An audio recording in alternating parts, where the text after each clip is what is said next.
গভীর জঙ্গলে একটি ঘরের মধ্যে 25 বছরের যুবতী মেয়ের সাথে 50 বছরের বৃদ্ধের গভীর রাত।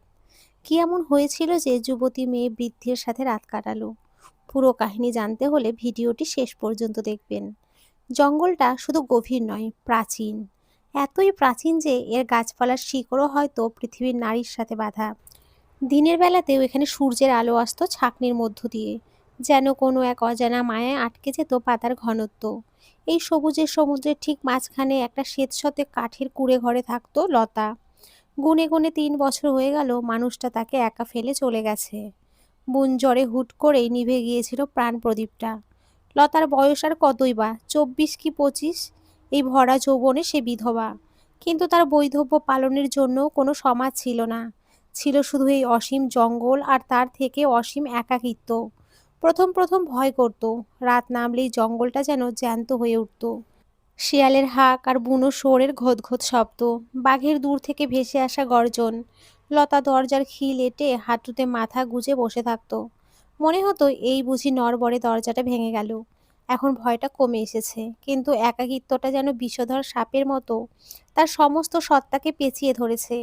এই একাকিত্ব শুধু মানসিক ছিল না, ছিল শারীরিক। তার সমস্ত শরীর জুড়ে সে স্বাভাবিক চাহিদা, যে উষ্ণতার আকাঙ্ক্ষা তাই গভীর অরণ্য শীতলতায় জমে পাথর হয়ে যাচ্ছিল।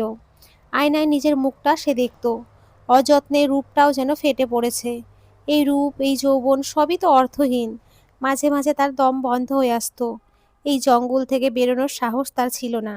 বাইরের পৃথিবীটাকে তার এই জঙ্গলের চেয়েও বেশি হিংস্র আর অপরিচিত মনে হতো।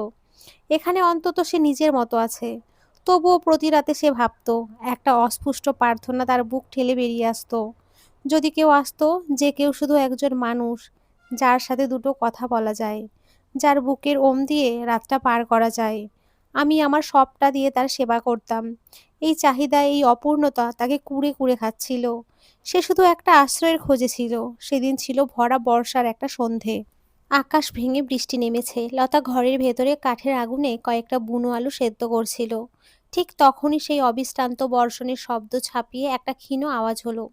দরজায় কেউ যেন টোকা দিচ্ছে। লতা রক্তহীন হয়ে গেল। এই জঙ্গলে, এই দুর্যোগে মানুষ তো অসম্ভব। সে ভয়ে ভয়ে কাঁপা কাঁপা গলায় জিজ্ঞেস করলো, কে? বাইরে থেকে একটা ক্লান্ত বয়স্ক কিন্তু গভীর কণ্ঠ ভেসে এলো, মা, একটু আশ্রয় মিলবে? পথ হারিয়ে ফেলেছি। এই ঝড় বৃষ্টিতে আর এক পাও চলার ক্ষমতা নেই। লতার বুকটা একই সাথে ভয় আর অদ্ভুত এক উত্তেজনায় ধকপক করছিল। সে দরজার ছোট্ট একটা ফাঁক দিয়ে বাইরেটা দেখার চেষ্টা করলো। আবছালো আধারিতে দেখলো 50 ঊর্ধ্ব একজন মানুষ। চুল দাড়ি প্রায় সাদা, বৃষ্টির জলে ভিজে জবুথবু অবস্থা। কাঁধে একটা কাপড়ের ঝোলা। চেহারায় একটা অদ্ভুত প্রশান্তি আছে। হিংস্রতা বা লালসার ছিটে ফোঁটাও নেই। লতা দ্বিধাগ্রস্ত হাতেই দরজার খিলটা খুলে দিল। লোকটি ঘরে ঢুকে প্রথমে আগুনের দিকে এমনভাবে তাকালো যেন কত যুগ পর আগুন দেখছে। তার চোখে মুখে ফুটে উঠল গভীর কৃতজ্ঞতা। ঈশ্বর তোমার মঙ্গল করুন, মা। আজ তুমি দরজা না খুললে এই অরণ্যেই আমার কবর হতো। লতা তাকে বসতে দিল। নিজের জন্য রাখা সেদ্ধ আলু আর মাটির কলস থেকে একটু জল সে লোকটির সামনে এগিয়ে দিল। আমার নাম বিজন, লোকটি খেতে খেতে বলল। আমি একজন বৈদ্য। লোকে বিজন বৈদ্য বলে জানে। বন জঙ্গলে ঘুরে বেড়ায় শেকড় বাকড়ের খোঁজে। একসময় এক বড় রাজ্যের রাজবৈদ্য ছিলাম, কিন্তু মানুষের লোভ আর অসুস্থতার চিকিৎসা করতে করতে নিজেই অসুস্থ হয়ে পড়েছিলাম। তাই সব ছেড়ে এই অরণ্যই আমার ঘর। লতা মন্ত্রমুগ্ধের মতো তার কথা শুনছিল। কতদিন, কত মাস সে কোনো স্বাভাবিক মানুষের কণ্ঠ শোনে না।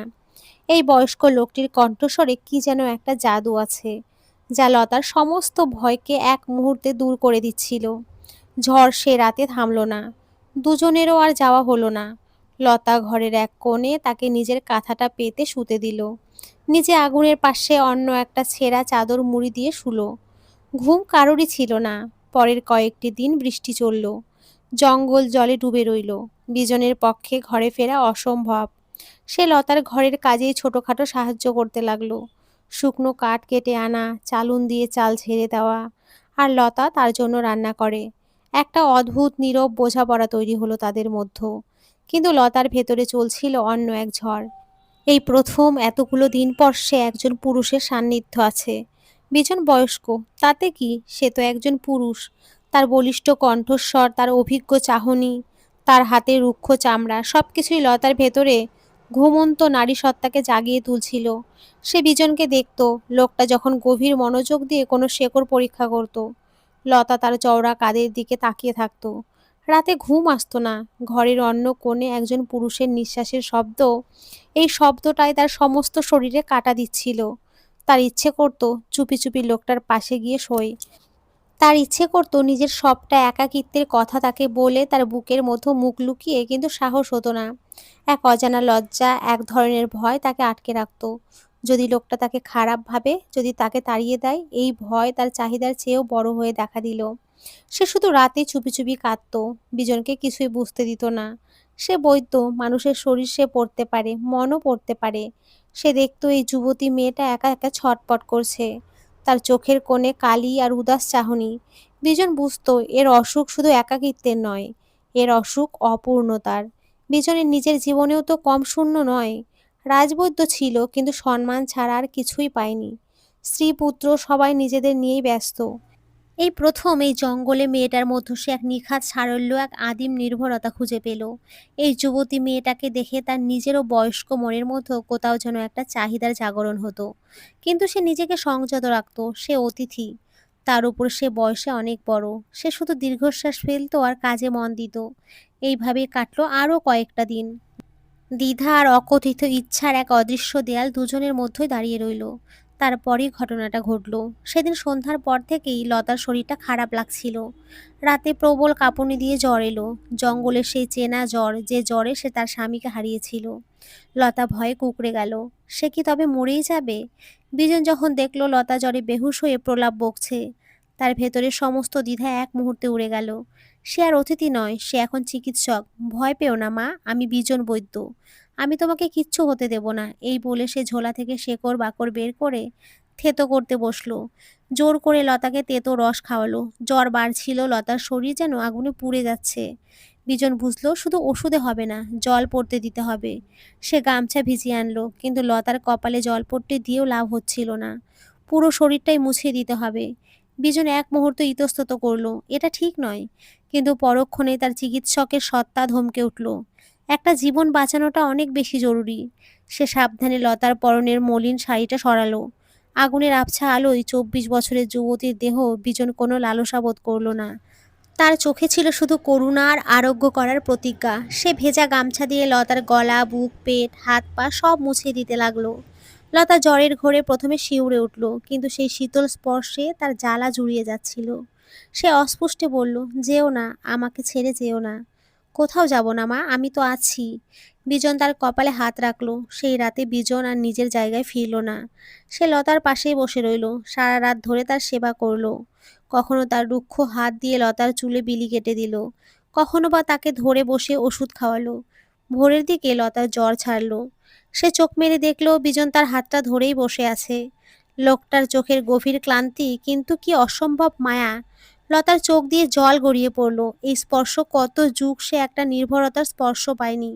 আপনি, সে কিছু বলতে চাইল, কিন্তু গলা দিয়ে স্বর বেরোলো না। বিজন মৃদু হেসে বলল, এখন কথা বলো না, তুমি খুব দুর্বল। পরে ২-৩ দিন বিজন নিবিড়ভাবে লতার সেবা করলো। সে এখন আর মা বলে সম্বোধন করে না, সে তাকে লতা বলেই ডাকে। এই অসুখটা তাদের মাঝখানে সেই অদৃশ্য দেয়ালটাকে পুরোপুরি ভেঙে দিয়েছিল। লতার আর কোনো লজ্জা ছিল না। যেই মানুষটা তার জীবন বাঁচিয়েছে, তার সামনে আবার লজ্জা কিসের? সেদিন রাতে লতা পুরোপুরি সুস্থ। বাইরে চাঁদের আলো। বিজন তার শোয়ার জায়গায় যাচ্ছিল। লতা মৃদু স্বরে ডাকলো। বৈদ্য। বিজন ঘুরে দাঁড়ালো। লতা বিছানায় উঠে বসলো। তার চোখ দুটো চাঁদের আলোয় চিকচিক করছিল। সে কাঁপা কাঁপা গলায় বলল, আমার শুধু শরীর খারাপ ছিল না বৈদ্য, আমার মনটাও মরে যাচ্ছিল।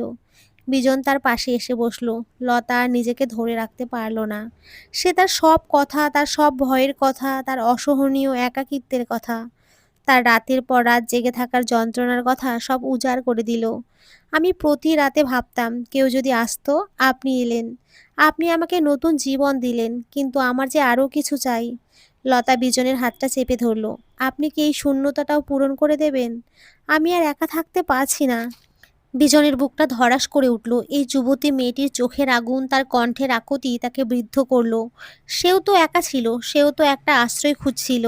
বিজন লতার মুখের দিকে তাকালো। তার চোখে কোনো লালসা ছিল না, ছিল গভীর মায়া আর সহানুভূতি। সে লতার অন্য হাতটা নিজের রুক্ষ হাতের মধ্যে তুলে নিল।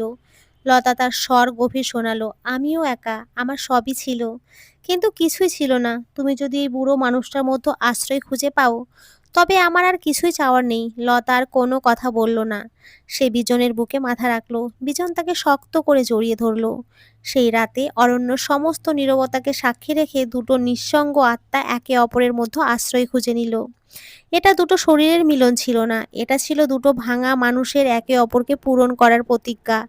বিজন তার অভিজ্ঞতা আর গভীর মমতায় লতার সমস্ত শারীরিক ও মানসিক চাহিদাকে পূর্ণতা দিল।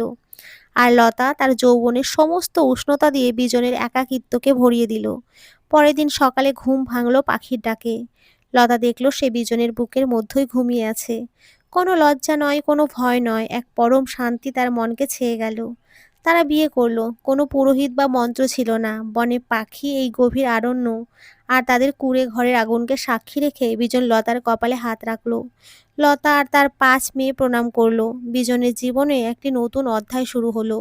বিজন আর জঙ্গল ছেড়ে গেল না। সে তার চিকিৎসা বিদ্যা দিয়ে জঙ্গলের আশেপাশের ছোট গ্রামগুলোর মানুষের সেবা করত। বিনিময়ে তারা চাল, ডাল, লবণ দিয়ে দিত। লতার ঘর ভরে উঠল। যে জঙ্গলকে তার কারাগার মনে হতো, সেই জঙ্গলই এখন তার শান্তির নীড়। যেই রাতগুলোকে তার বিভীষিকা মনে হতো, সেই রাতগুলো এখন তার সবচেয়ে কাঙ্ক্ষিত সময়। তার ভয় পুরোপুরি কেটে গিয়েছিল।